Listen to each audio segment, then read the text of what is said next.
안녕하세요, 락규입니다. 오늘은 경기도 시흥시 정왕동에 있는 다가구 주택 경매물건 하나 보도록 하겠습니다.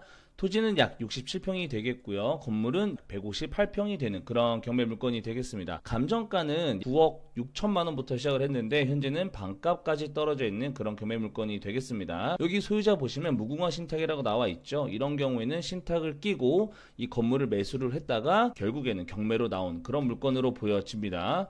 그리고 이 물건은 다가구 주택인데요. 방이 굉장히 많은 것으로 보여집니다. 이렇게 1층만 해도 105호까지가 있어서 건축물 대장을 한번 봤는데요. 지하 1층부터 지상 3층까지 있고 전체 가구가 19가구가 있는 그런 경매 물건이 되겠습니다. 이렇게 방이 많은 경우에는 굉장히 수익률이 높다라는 장점이 있겠죠. 그리고 반대로 생각하면 이렇게 방이 많은 만큼 방빼기가 들어가면 대출이 거의 나오지 않기 때문에 이런 경우에는 신탁을 끼고 이런 물건을 매수하는 경우가 있죠. 최근에는 미국 금리가 내려갔지만 아직 우리 국내 금리는 아직 내려가지 않았죠. 그래서 아마도 이런 금리를 대출을 받아서 월세로 감당하는 게 힘들지 않았을까 싶어요. 전입 신고된 임차인이 한 명으로밖에 안 나오고요. 매각 물건 명세서를 통해서 한번 확인을 해봐도 전입 신고돼 있는 분은 이렇게 한 가구 정도밖에 되어 있지 않은 것으로 봤을 때는 권리상 아무 문제가 없어 보이는 물건으로 보여집니다. 근데 여기 보시면 3층은 건축물 대장상에는 4가구로 되어 있는데 현황은 5가구로 이용 중이라고 나와 있네요. 이런 경우에는 3층도 꼭 봐야 될 것 같습니다. 3층도 보시면 302호, 304호, 305호까지 있는 것으로 보여지기 때문에 여기 현황하고는 조금 다른 부분은 있는 것으로 보여지죠. 다른 층과 크게 구조상으로는 차이가 없어 보이긴 합니다만 현황으로는 5가구고 공부상에는 4가구가 돼 있다라는 점, 이건 나중에 위반 건축물이 될 수 있는 소지가 있다라는 점은 참고해서 알아두시면 될 것 같습니다. 그리고 이 물건 같은 경우는 위치가 굉장히 특이하게도 5위도 선착장에 있는 곳으로 보여지는데요. 그래서 이 주변에 보시면 원룸이 굉장히 많아요. 여기 최저 가격을 보면 보증금 50만원에 월세 20만원이 있고요.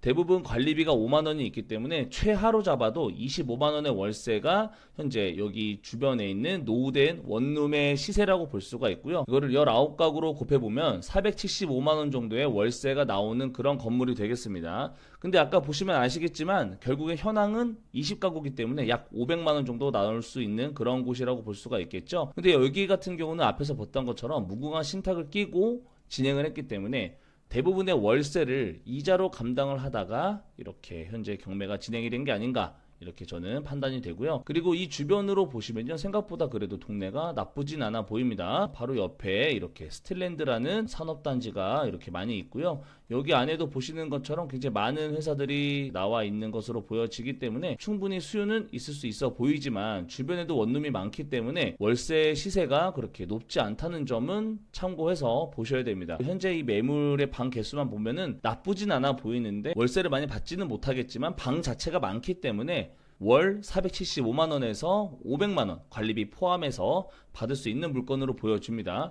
그러면 최저가 기준으로 보면 수익률의 10%가 넘어가는 그런 물건이 되겠죠. 목돈이 어느 정도 있는 분들한테 유리한 물건이 되겠죠. 그런데 이것도 여기에 투자를 할 것인가 말 것인가 고민을 하게 되는 부분은 이 주변의 월세가 너무 저렴하다라는 거죠. 보증금 50에 월세 20, 관리비 5만원이기 때문에 이렇게 금액을 받는 게 맞을까. 그리고 현재 여기 보시면 한 가구만 신고가 되어 있기 때문에 사람이 얼마나 살고 있는지도 모르죠. 명도에 대한 부분도 한번 생각을 해볼 필요는 있지만 어쨌든 이 주변의 시세도 알아봤고요. 그리고 이 주변의 분위기도 보면요, 대부분 월세 원룸 이런 것들이 굉장히 많이 있는 그런 동네라고 볼 수가 있고, 주변에는 여기 보시는 것처럼 충분히 수요가 있을 수 있어 보이는 회사들이 굉장히 많이 있기 때문에 여기에 근무하시는 직원분들이나 이런 산업단지를 이용하시는 분들이 충분히 이곳을 이용해 볼 수 있기 때문에 일반 도시와 다르게 이쪽 옆에 있는 산업단지에 굉장히 의존성이 클 수밖에 없어 보이는 그런 리스크도 어느 정도 있다고 생각을 해볼 수가 있어요. 그리고 두 번째는 대출이 안 나온다는 거겠죠. 3층의 위반 건축물의 소지가 될 수가 있는 부분과 월세가 너무 저렴하다는 이런 단점이 있기 때문에 여러 가지 생각을 해보시고 판단을 해보시면 어떨까 싶습니다. 저도 원룸을 현재 운영을 하고 있고